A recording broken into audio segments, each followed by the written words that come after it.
Hello everybody and welcome back to the channel. I am here to give you a sneak peek, a preview at John A. Douglas's new book, The Black Crown, Age of Adventures 1. Please sit back and enjoy this preview of this wonderful fantasy adventure book. Sit back and relax, and I bid you a great day.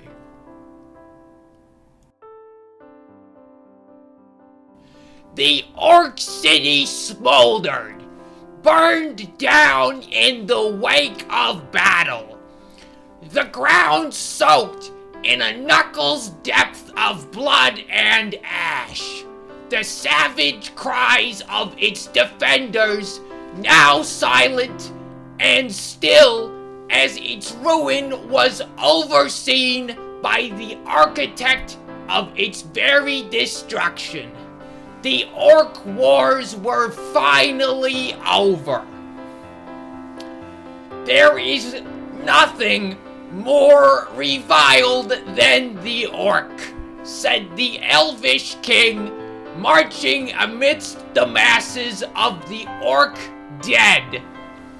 Extinction is the reward they deserve.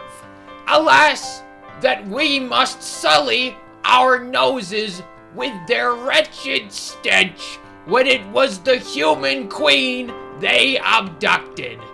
We do not rest until she is found. Acrid smoke and the stench of death congested the mid-morning air.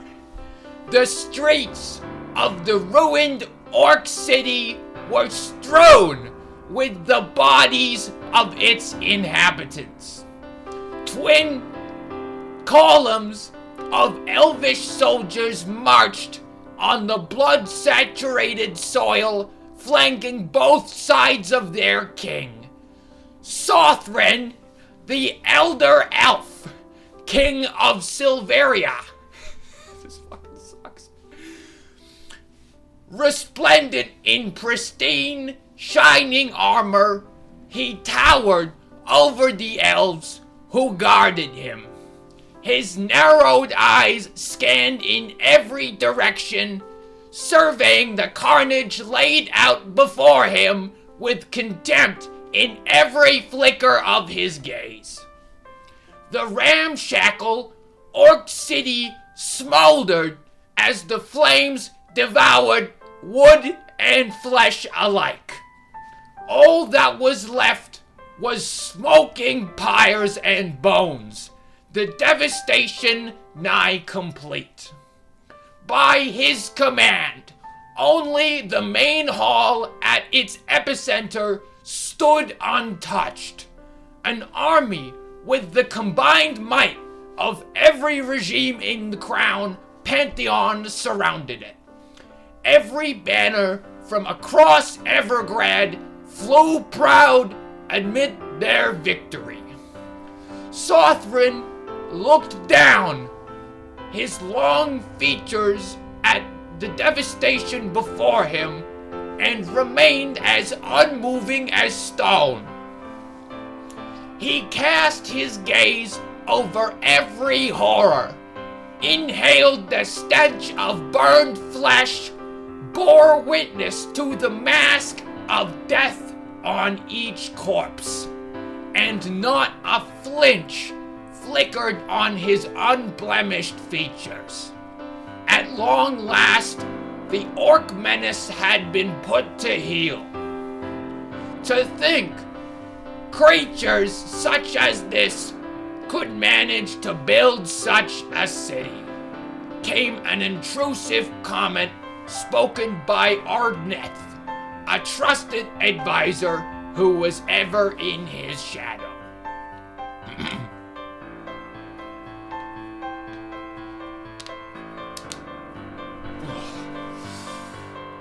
The robed elf stepped ahead of him with caution in every movement, picking a path through the labyrinth of burned debris and dead orcs. The honor guard on all sides pressed through the unmoving masses, spearing every corpse to ensure the dead did not hide the living. Though Sothron led the command in sacking the Orc city, his part in the battle was observation only.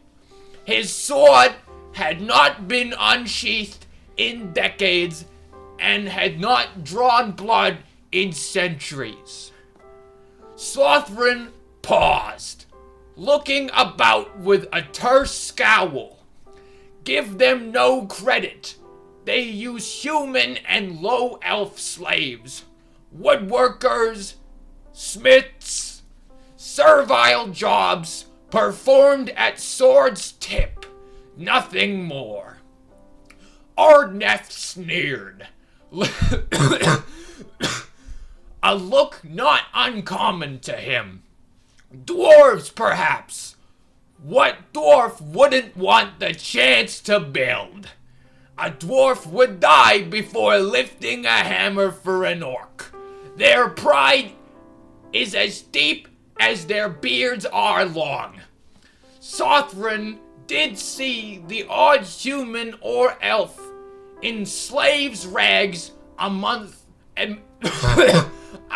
the pile of corpses. The scale of this city, I admit, surprise. It is vaster than we anticipated. Built quickly, even here in the depths of Dreadmore. A host this size, marching on Havenlore would have been devastating. They could never have been a threat to us, Ardneth countered, though his bluster waved when he dwelled on the thought. 20 years of Thorgoth's menace are finally at an end. That remains to be seen. Sothron pressed forward in the study in his survey through the war zone. I want to see Thorgoth's body for myself. I was told he engaged with our war mage directly, but he and his brothers have yet to be found. Ardneth sniffed, his hand over his nose, as smoke drifted near him, hiding as the cowards they are. Orcs flee when they sense defeat, Sothron declared. Only a strong leader keeps them fighting to the end. Dead or retreating, Thorgoth's... Okay, that's it. No, I'm not doing any more on that. This book's fucking terrible. Thank you for joining me on this wonderful adventure. If you'd like to hear more of this book, I highly recommend you go buy it. It is on Amazon Kindle for free with Kindle Ultimate, or you can buy a hard copy for like $30. Have a great day, guys. I'll see you again soon.